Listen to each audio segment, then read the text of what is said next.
remote. I'll introduce our speaker today. Today we'll be hearing Dr. Ameet Pinto, who is also the chair of the Charlton S. Wilder Jr. Charlton S. Wilder Jr. He is an associate professor at Georgia Tech's School of Civil and Environmental Engineering. He holds a PhD in civil engineering from Virginia Tech and is an expert in the field of drinking water microbes and microecology. And he's earned awards such as the NSF Career Award and also the International Water Association, the MEWE Mid-Career Award. So again, let's give some claps towards him.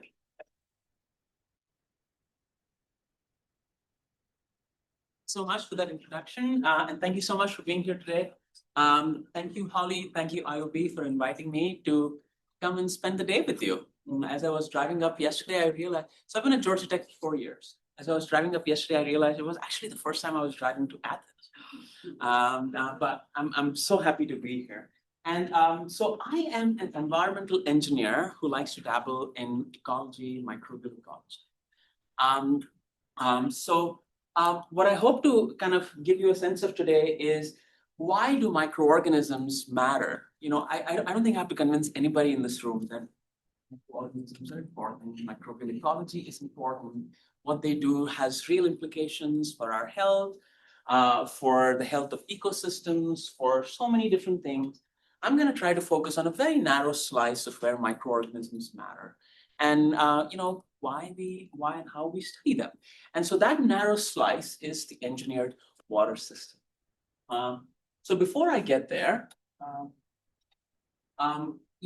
where I work, so I like to think of myself as working within the engineered water systems, particularly at the interface of environment, infrastructure, and health.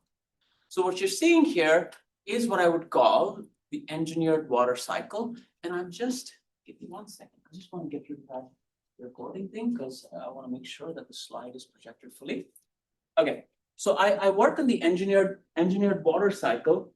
And what you're seeing here is water being pulled out of the environment, whether it's a river or lake.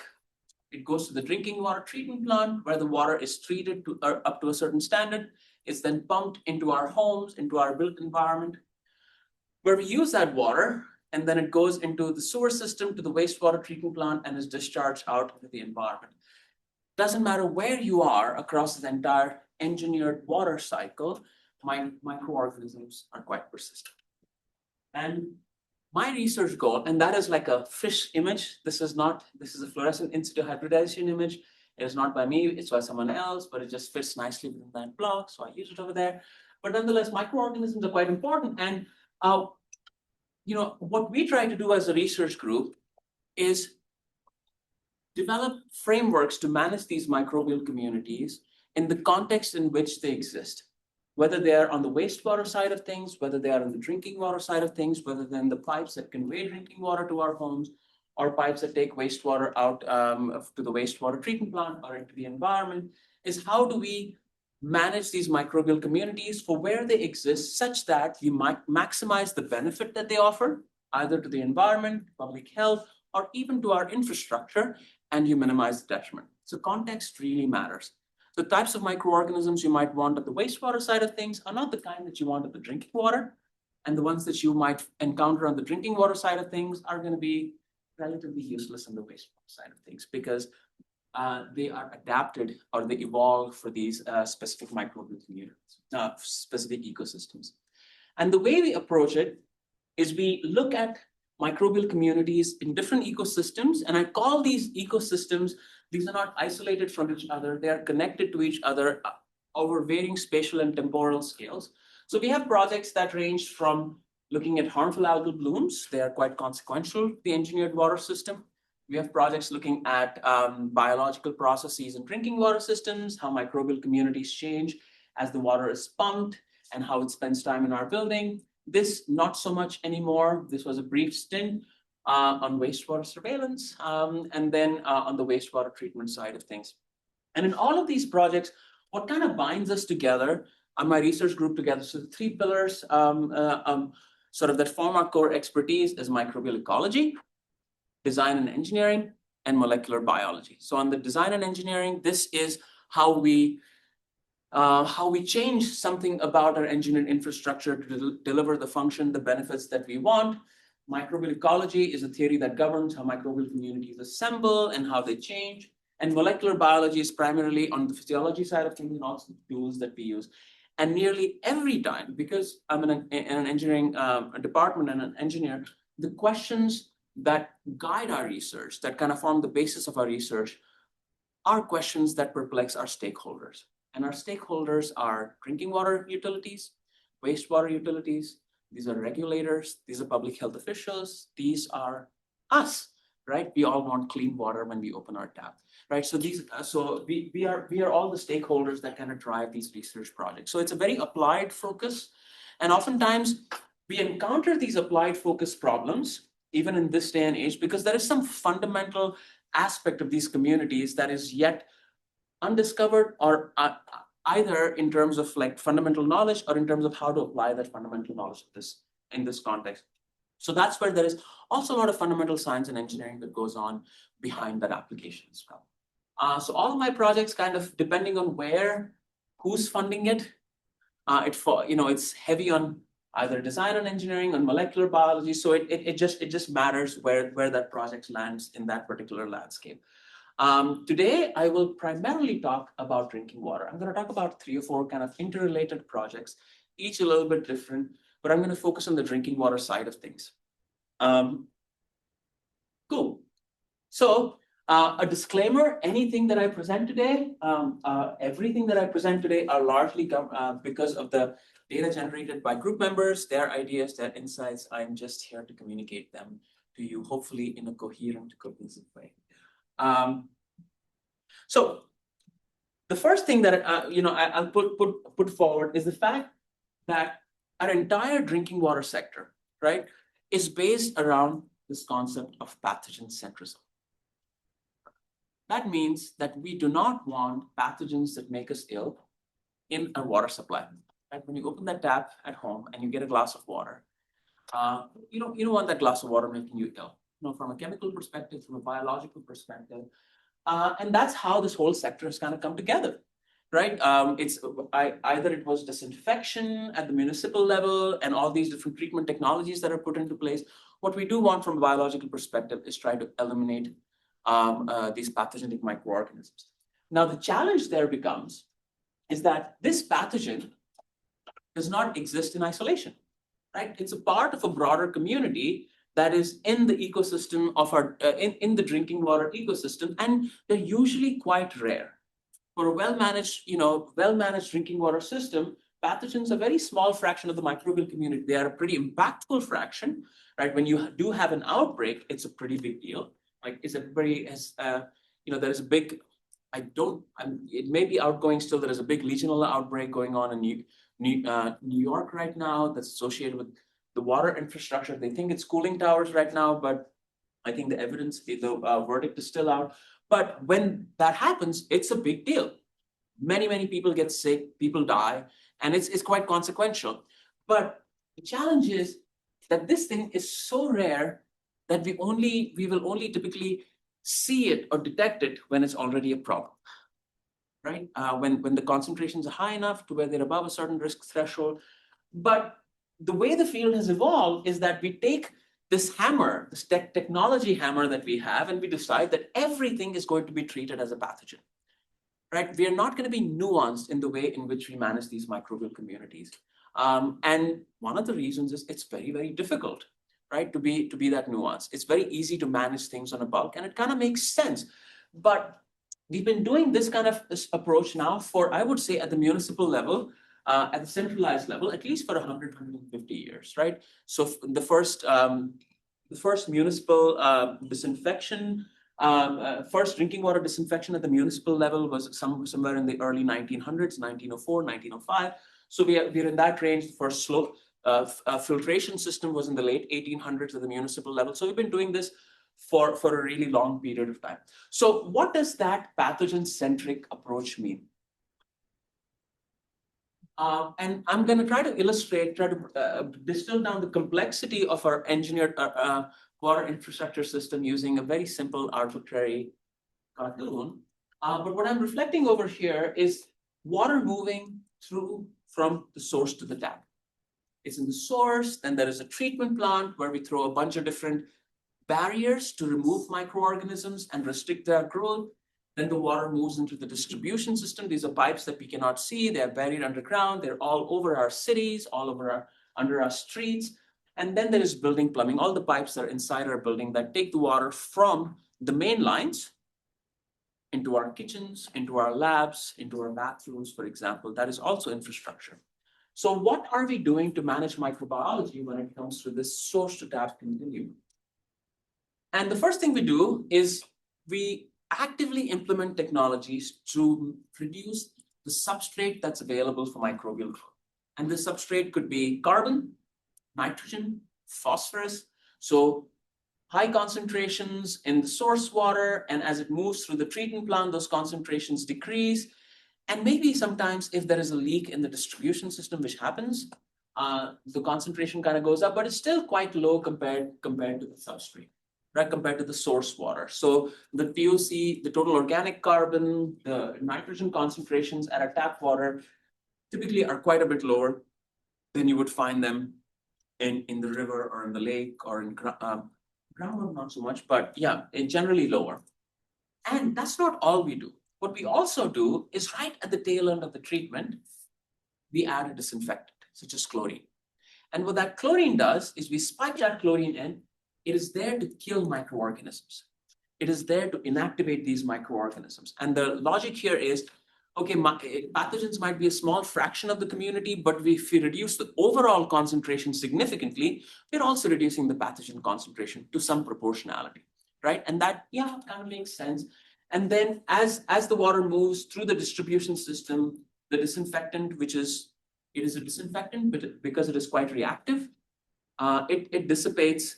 And in our building plumbing, sometimes if you wake up in the morning or if you've gone away for the weekend and you come back, Monday morning, you turn on the tap, there is no residual in your drinking water. And that's because it's the residual has kind of dissipated or reacted. And in the building plumbing, we might not find any residual right in the morning time, for example, when the water's been sitting stagnant. So what we're doing in this whole process is we are implementing multiple barriers that reduce the amount of substrate available for microbial growth, at the same time maximizing the amount of chemical stress that these microorganisms are exposed to control their numbers. The logic being, if we reduce the microbial burden, we reduce the number of pathogens, we reduce exposure as well. And it tends to work. It works quite well. So typically in tap water, we'll have about 1,000 to 100,000 cells in every milliliter. Now that sounds like a large number, but it's really not that large. When you put it in context with other ecosystems, lakes and rivers are typically orders of magnitude higher, wastewater even several orders of magnitude higher. So there is treatment and distribution practices to reduce the microbial load, but they also select, right? We like to think that when we are disinfecting, we're trying to reduce the microbial load, so we reduce the pathogen concentration. But as all of us familiar with microbiology, microorganisms are different, right? Everybody's going to react a little bit differently. Everybody's going to behave a little bit differently to a stressor that they are exposed to. So the question then is, how does this selection happen and why? So this has been, so this question has been quite understudied in the field because we are so focused on trying out different technologies to try to reduce the concentration of microorganisms in an effort to reduce the concentration of pathogens, that we've really not spent time taking a look at, okay, we've been disinfecting for 100 odd years or whatever that is at the municipal level. What is it doing to the microbial community? Is there a selection thing that's going on? Is it selecting for some type of microorganisms? And there is some evidence that this might be happening, and I'm going to talk about that today. But I also don't want to kind of make you feel like, just because I'm interested in selection in drinking water systems, that suddenly the drinking water system, the water coming out of our taps is not safe, right? It is actually generally quite safe, right? It is, drinking water is mostly microbiology safe. We do have outbreaks that happen, the one that's happening, potentially, there is no link to drinking water yet. I don't know. the one that's happening in New York City. Then there are other drinking water outbreaks that happen.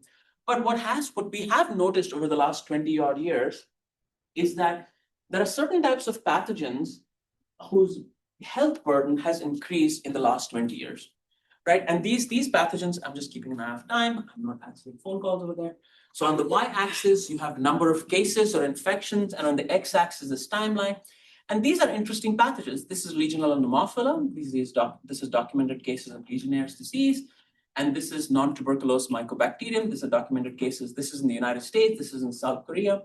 And there seems to be a different category of pathogens whose health burden has actually increased over the last 20 to 30 years. And this is not because of reporting. Maybe some at the edges there is some reporting happening, but Legionella pneumophila is relatively well known. We've known about it since the 70s or something like that. And those cases get documented. So why is this happening? So in fact, this is now 4 years old. There was 4 years old now. In 2021, there was a CDC report that came out that suggested that despite the fact that we have generally quite safe water, we still have about 7 million waterborne illnesses in the United States that you can attribute to microbial infections, and about 6,000 deaths, and about $3 billion in purely hospitalization costs, right? $3 billion in hospitalization costs, all affiliated with what CDC calls as biofilm-associated pathogens, right? We now also call them opportunistic pathogens.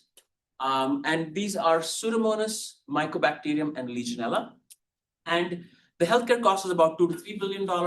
But that's just that. We know that if you're sick and you end up in the hospital, you've probably not been productive a few days before. You're not going to be productive for a few days after. So the economic costs are quite substantial. So societal costs are quite substantial. So the waterborne infection rates are rising. So this kind of begs the, and there are certain pathogens that have become so because the infection rates have gone up, there has been quite an emphasis. This is a report in 2024 that really took a deep dive into these opportunistic pathogens such as Legionella.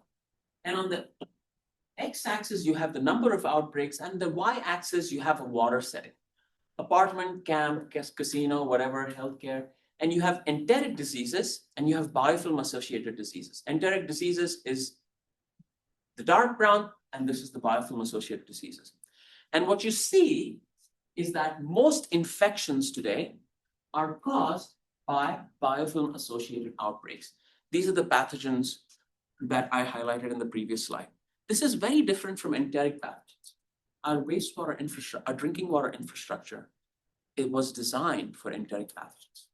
Right? Our monitoring is around enteric pathogens. But when it comes to municipal drinking water systems, now enteric pathogens, yes, they're important. Infections do happen, but at a much smaller scale, right? Much smaller scale. So this is the whole, so my thesis is that I think the current pathogen-centric framework, because it is an enteric pathogen-centric framework, doesn't really work with these, with sort of pathogens that form for respiratory illnesses. And so NTM, Legionella, these are cause respiratory infections. So in fact, Legionella is now responsible for about 85% of all waterborne disease outbreaks in the United States. So that's a big chunk. So it's a high priority pathogen. And our current drinking water treatment practices don't really kind of address this really well. So my hypothesis here is that because we have implemented a pathogen-centric, or rather I should change that, enteric pathogen-centric approach could potentially be creating an ideal ecological niche for the pathogens that are around today, for the ones that really concern us, that really have an impact on our society. So Legionella, so for those of us who are not familiar with it, Legionella pneumophila can cause infections, and for primarily in immunocompromised elderly populations, and the mortality rate is quite high. About 10% of individuals who come down with serious infection of Legionella will unfortunately pass. So it has a high mortality rate. So it's important, right? It's very, very important. So what I want to now shift back to a little bit is try to deal with this hypothesis. Are we creating a niche for these pathogens? The way we've been doing, treating our water. And this comes down to selection, right? Are we selecting for these pathogens? Why? So these, they didn't evolve 20 years ago. They've been around forever. But somehow over the last 20 to 30 years, the infection rates have keep going up. From these pathogens, we find them quite, when we do find them, we find them in water systems. So is there something that's happening in our water systems in the way that we're treating our water that might be creating a niche for them? So I want to explore this question of, is selection happening and how and why? So that's what I'll spend the rest of my talk talking about today. Is one, surprise, surprise, there is selection that's happening. And surprisingly, that selection happens at multiple scales. It happens at the community level, it happens at the species level, it happens at the strain level, and we're beginning to realize that it's even happening at a metabolism level. So let's explore the selection. So the first question is, before I do that, what I do want to do is introduce you to a resource. This is now a year old, but we are developing it. And I think compared to other areas where the microbiome kind of frenzy really did amazing things for the human microbiome, marine systems, soil ecosystems. Drinking water sort of microbiome studies are relatively limited, but also a little bit behind.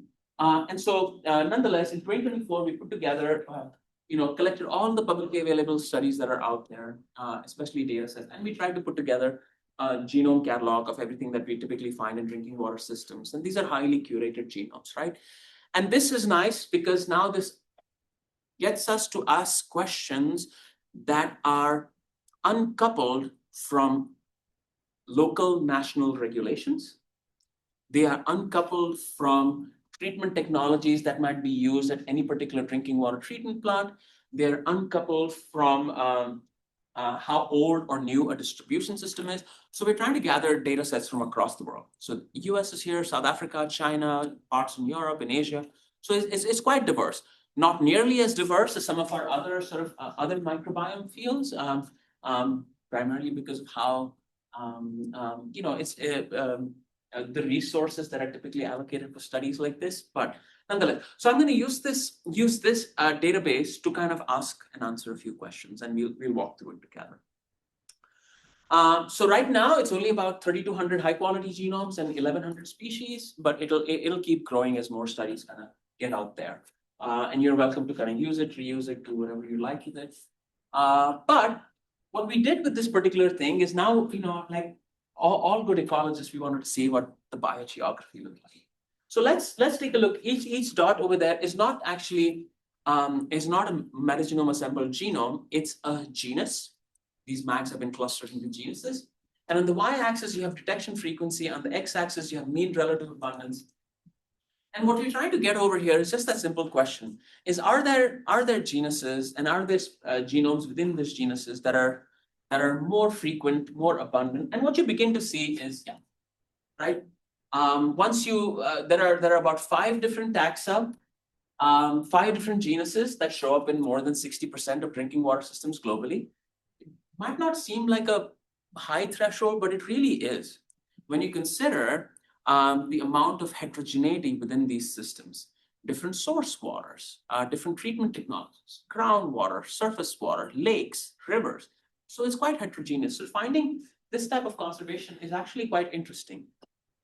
And these 5 genuses fall within like Sphingomonas, an uncharacterized bacterial genus, UBA 4765, Mycobacterium that we've seen before. Hyphomicrobium, Novospingobium. So some are soil associated, some are aquatic ecosystem associated, but there are about 5 different genuses that we quote unquote like to think of like, these are high priority from a microbiome perspective for the drinking water system, and we should kind of look into them a little bit more. And these 5 genuses also tend to explain most of the variance across drinking water systems.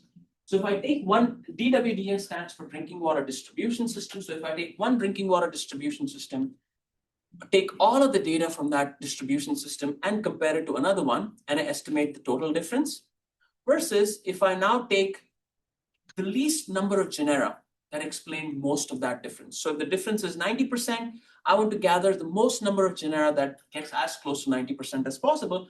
And what we see is that you only require 2 genuses to explain about 90% of the variance, right? So even within that 5, you're seeing this selection happening where there's just like 2 genuses that seem to explain most of the variance across drinking water distribution systems globally, at least based on the data set we have now. That might change with more data that we get, but that's quite surprising, right? It's surprising and not surprising. It's surprising because of the diversity, the heterogeneity of the system that's there. It's not surprising because everyone is using the same set of technologies in some combination or the other, right? It's not like in Europe, they're using some completely out of the world technology that that's foreign to the United States, or in Asia, for example. Filtration, sedimentation, coagulation, population sedimentation, filtration, ozonation, chlorination, some combination of those 2. It's still relatively surprising that despite that heterogeneity, there is these 2 genuses that make up so much of the difference. And if I take those 5 genuses, and now I say, what are the different species? This is now at 95% average nucleotide identity. I'm taking all the genomes within a particular genus, and I'm saying, how widespread are those particular genomes within those particular genera? And what you see is Spingomonas, we found about 34 different species. And this is the rank of those particular species within the genus. And you see, yeah, there is, maybe there is one particular species that is seen in about 50% of the systems, but then there is a whole bunch of them that are like less frequent. They might be within the same genus, but they are quite frequent. And that is true for also the other ones, right? So in Mycobacterium, 25 species, Hypho 18, Novus Spingovium, and all of them are quite, they're spread out. So there is something that's barely detected in most drinking water systems, but it's still within Mycobacterium, so it's there. What kind of stood out to us when we did this analysis is there was this particular genus called UBA 4765, which only had 3 species in it. And I guess it's kind of standing out right now is that this is a little bit unusual compared to the other genuses that have multiple species, tens and dozens of species within them. This genus that is quite prevalent in drinking water systems only has 3 species that we find. And of them, 1 species is in 80% of drinking water systems globally, right? So if this doesn't scream selection, right, there is some selective pressure here that's really driving this particular species to be detected in our drinking water systems globally. What's also a little bit wild about that is like, when we take this particular species and we separate this out, when we take this particular genus and we take a look at those species, and within those species, we start doing some proteome analysis. And over here, you have amino acid identity, proteome coverage. You have strain cutoff over here, which is about 99.5%, species cutoff 95%. And I start doing some pairwise comparisons. Within that 1 species, what we find are 2 different strains, right? So these are amino acid and proteome comparisons for all the different, and I will say like this is not co-assembly across all systems. These are independently assembled from different metagenomes. To find all of these pairwise comparisons, 99.5% higher, is relatively unusual, right? And you see species 2 and species 3, but what you do see is that within this particular species 1, there are 2 strains that are very abundant. And if I take these 2 strains, one particular strain within the species is found in about 78-75% of systems. So this particular strain, so we are calling it a genome war. It's actually 99.5% identical. If you find it in a drink, it's in Atlanta, no surprise. If I take that genome war from Atlanta and if I sequence it, I'll find the same 99.5% identical genome in Singapore. I'll find it in Shanghai. I'll find it in London. I'll find it in Glasgow. I'll find it in Boston. That is in Boston. I used to live in Boston, so we have a genome from there as well. It's remarkable. When we first got it, I thought this is contamination, right? So we went back and took a look at all of the studies. Everybody's using a different filtration system, a different DNA extraction kit, a different sequencing core, a different sequencing chemistry. And so it's probably unlikely to be contamination because it doesn't come from one research group, it comes from multiple, lots of different protocols. And it's not all extracted with QIAGEN and sequenced on Illumina MiSeq in one sequencing core. So unlikely to be contamination. And we do know now that it's not related to contamination. So then the question becomes, what is so special about these two? What we also find very fascinating is if we take these two strains and I line up all the metagenomes that we assembled for this particular study and detection frequency, you see an interesting pattern over here. And the pattern is there seems to be some sort of exclusion, right? When species one is strain 1 is present, strain 2 is barely present or nearly absent. And when strain 2 is present, strain 1 is kind of not there anymore. So there seems to be this real dynamic going on even within this particular strain. So I think like 5 genuses that are dominant across these systems, yeah, there is community level selection going on. There is species level selection going on because we see this particular species in about 80% of the systems. And this tells us now that there is potentially also some strain level interesting sort of stuff that's happening in there. And if we map onto this, the metadata, what we begin to see is species strain 1 tends to be in systems that have a higher chlorine residual, and strain 2 seems to be in systems where there is no to little chlorine residual. In fact, when Hurricane Maria happened, Irma and Maria in 2018, in Puerto Rico, we were out there, we were sampling, and in a lot of the systems that were struggling to maintain a residual, we would find strain 2 show up, right? So there is some sort of competitive exclusion that's happening across these two strains. So that is interesting. So again, I'll come down to selection. And now what I want to do is I want to focus on this. Hopefully I've convinced you. Community level selection is happening. There is some species level selection happening.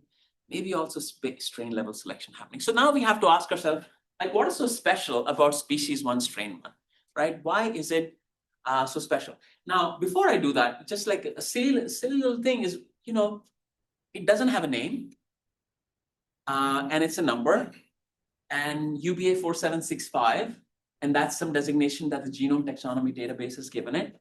UBA 4766 could be phylogenetically entirely unrelated to it, right? So we need to systematize it a little bit. So what we did do is, despite the fact that we don't have a culture of it, we followed seq code, and we assigned a taxonomy to it called Raschinella, and it is now kind of seq code approved.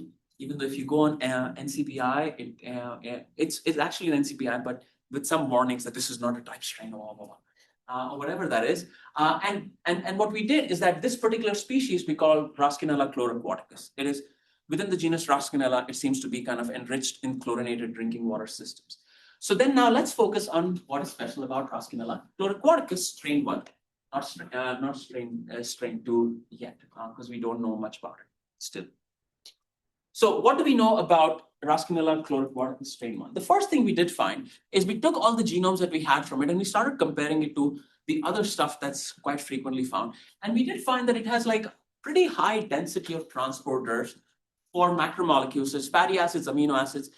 A little bit, they make up a substantially larger portion of their genome as compared to their related counterparts. So it's right in the Rhizobialis family. Order, and we compared the genomes of Phreatobacter and a few other things around it, and it seems to have many more of these transporters in it to pull up fatty acids and amino acids.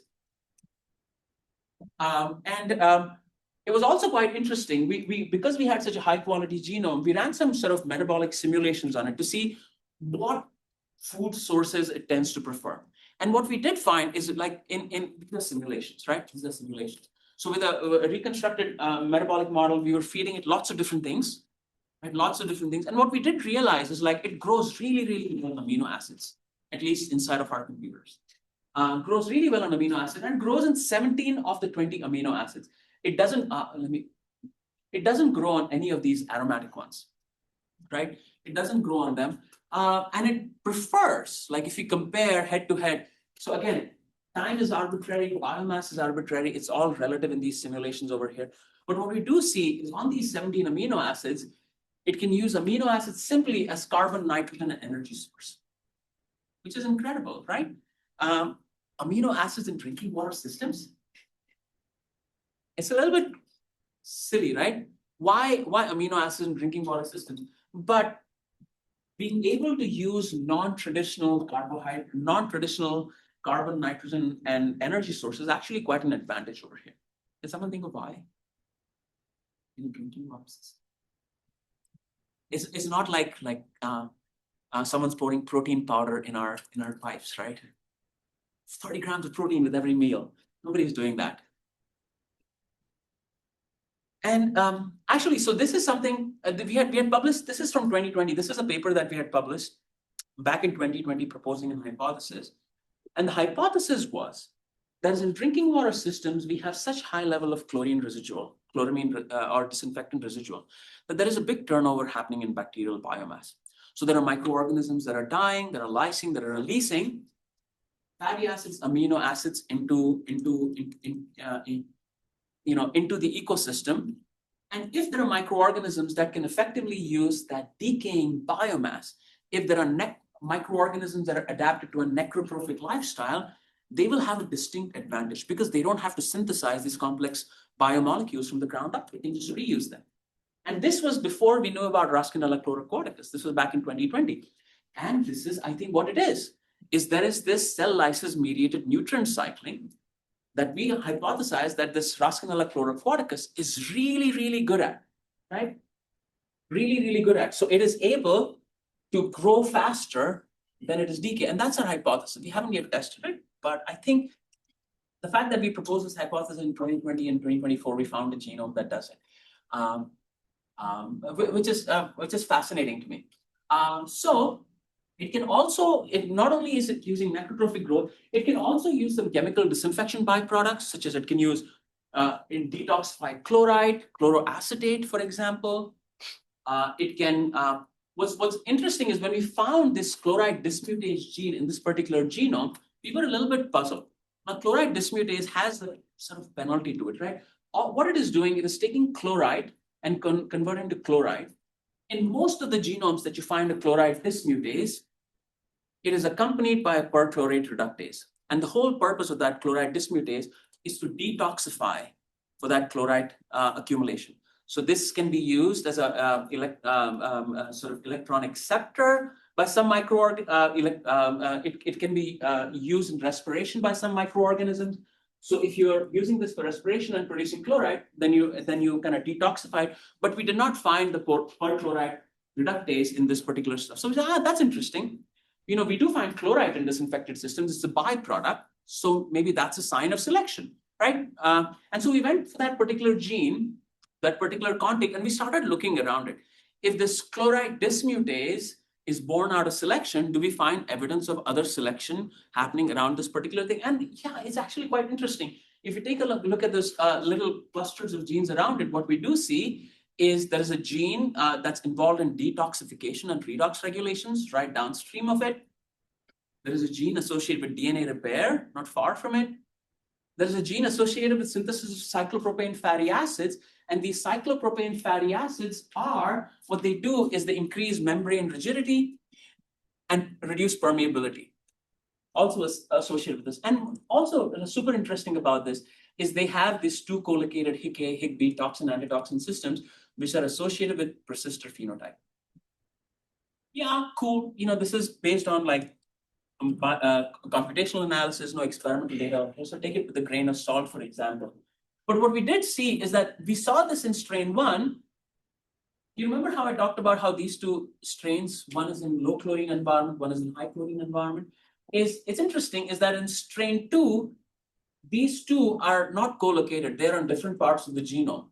So the hypothesis could be that strain 2 is not as really good at regulating that persistent phenotype as strain 1, because these genes have to be, they are probably regulated differently. So that's the hypothesis we're drawing, and that's also kind of leads us to believe that this plays a really important role. Cool. And it can use iron, organohalides. It can form biofilms, so it has form sensing, it has pili, it has all of these interesting things. So we constructed its metabolism, and for the interest of time, I'm not going to ask you to I'm not gonna put a quiz out on what's where. But nonetheless, I'll kind of, hopefully in the next 5-6 minutes, I'll try to kind of wrap it down by saying that selection works, right? The way we treat our water systems, there is some selection going on at the community level, at the species level, at the strain level, and then even at the metabolism level. So the way our pathogen-centric approach of designing and operating our drinking water systems do govern our microbial communities. So what we know, at least so far, is this approach is selecting for biofilm-forming, necrotrophic, disinfectant-resistant microorganism. Fantastic. I went and talked about this to my NSF program manager, who said, so what? And why do I care? Right? Why is this important? It's interesting, but why is this important? And so I'll come back to this. Like, so we had thought about this question, and so let's mine all the databases that are out there. Let's see if we find this. It would be so amazing to find this in some human appendage causing some amazing infection. It's like, it would be incredible. Not for who's infected, but in terms of the science. But we actually didn't. We went and we scoured databases, and we did this. We screened almost like 1,200. This was like a year and a half ago. Whatever the metagenome data that was out there, about 250,000 metagenomes, good quality ones. And we looked for it. And most of the times we found it in drinking water, fresh water, biofilm. We found some in wastewater. And then we were like, human eye, that's amazing. It turns out that all of those samples come from a single lab associated with glaucoma patients. And so it's contamination. Like if you don't see it from multiple labs, it's contamination. So I don't think it's a pathogen. But it's still, I think, like it's at least that's what I think right now. Next year might be different. But I don't think it's a pathogen. Most of the signal that we find over here can easily be attributed to some sort of contamination in data. Not in drinking water or biofilm or biofilter. That's their natural habitat. Maybe it's not a pathogen. So why does it matter? But biofilms are important in drinking water systems. What do biofilms do? They are the primary form of biomass that grow on the pipes. What the biofilms also do is they protect microorganisms from the other microorganisms from disinfectants. So there is this advantage that they offer to other microorganisms. What biofilms also do is they cause microbially mediated corrosion. What biofilms also do is they detach into the water phase and transport microbial communities. So even if it's just a biofilm former, the fact that it's in 80% of water systems and at relatively high abundances, it makes it really important in terms of drinking water safety. The other thing that's quite interesting is that there is something fascinating about this bioforming bacterium that is also necrotrophic, right? Now we've known from about 1970s that just like Raschinella chloroquartins, and we know this from 2024 to 2025, that it likes amino acids.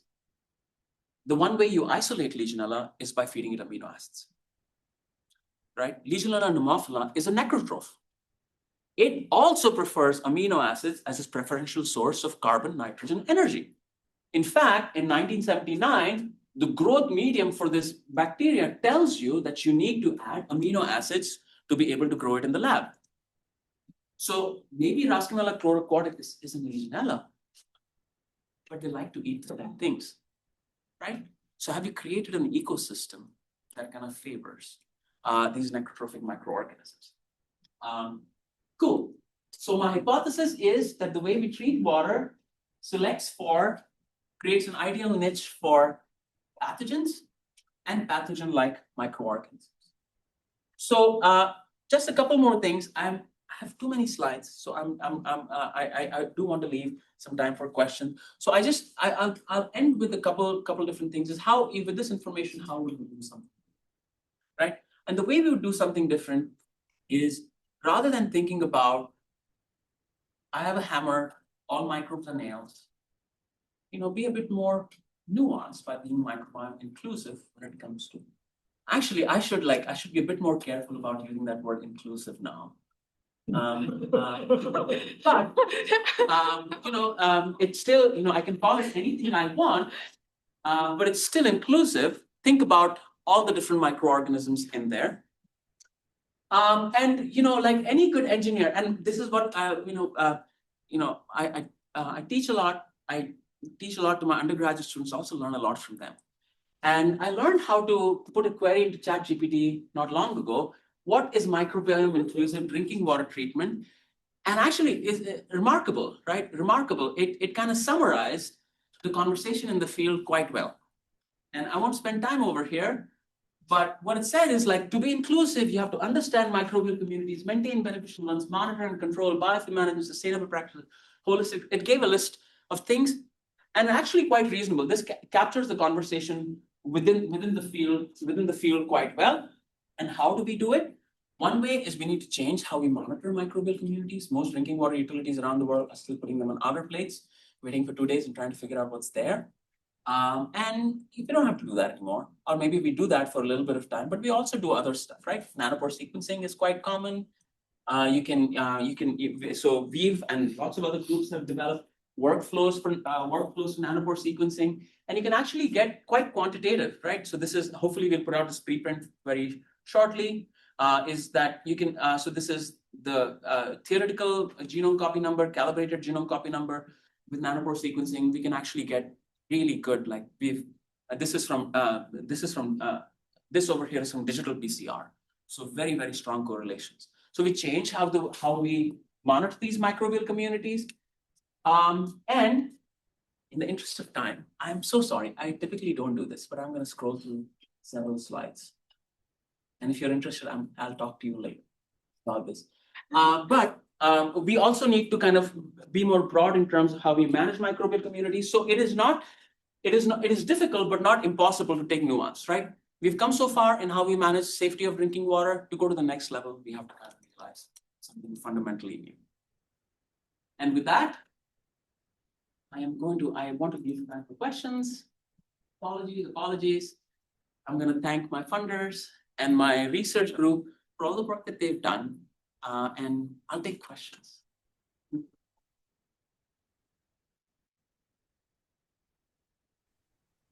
It's still 12:20, right? 12:25. You still have time. Okay, that's fine. I'd much rather take a question than have a conversation. Yeah, then a few more slides. Oh, we have a question over here. Yes, Nasir. I'm wondering, so of the questions that are left in context, where did you find that the other geniuses that studied partial that studied that they caused them? No, so we know I not that I know of. Like typically it's like we use clinical evidence, and the clinical evidence is associated with certain pathogens. So that's how we can attribute. We have a question on Zoom. Yeah. Summers. Yeah. How do I? Okay. Maybe over here. Chat window. Can you hear us? I think she Yeah. because he did not in the chat. Hello. I've got my hand raised. Did you mean me? Yes, have a question? Okay, yes. I've got one question about your definition of the protein genomes.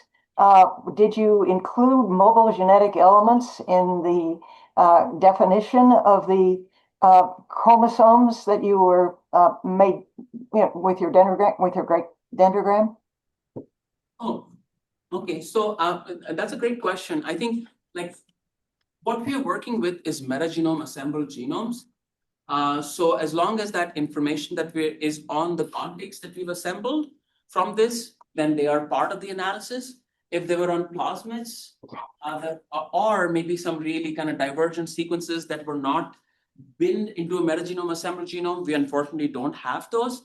These genomes are still fairly complete based on at least the metrics that are used currently to assess genome quality. But one of our tasks really is that I'm very keen to do is try to isolate this and then try to get a single contact genome with any other genomic sort of plasmids and stuff that might be associated with it. We don't have that data, but anything that like quote unquote is chromosomally present and assembled and binned assembled by metagenomic assemblers and binned within a metagenomic assembled genome, we've kind of used, yeah.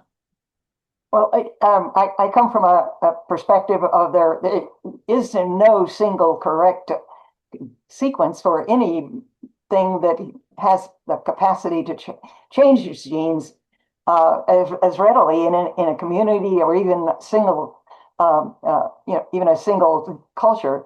So we can talk about this more later. But thanks for the great Cool. story, very exciting stuff.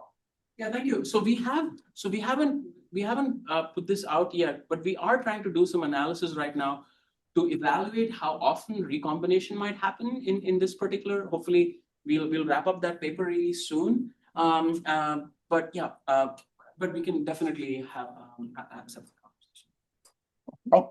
Thank you. Thank you. Yes. So I have two questions. My first one is like, okay. So, right. Okay, so when it comes to like the Risconella and like Legionella, have you looked at like the relationship of, like ecological niches of like maybe the Risconella, am I saying that correctly? Risconella is like outcompeting Legionella or some other like ectotroph? That's an awesome question. No, we haven't. So we don't have enough data to kind of do that. So one thing that I'll say, Legionella is super important, but it's frequently is not regularly detected.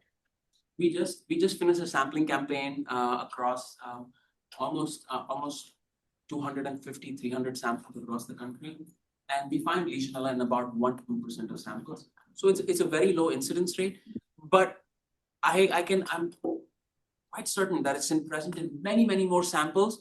It's just below the detection threshold. Oftentimes when it's above a detection threshold, we already know there is an issue going on. Yeah. Cool.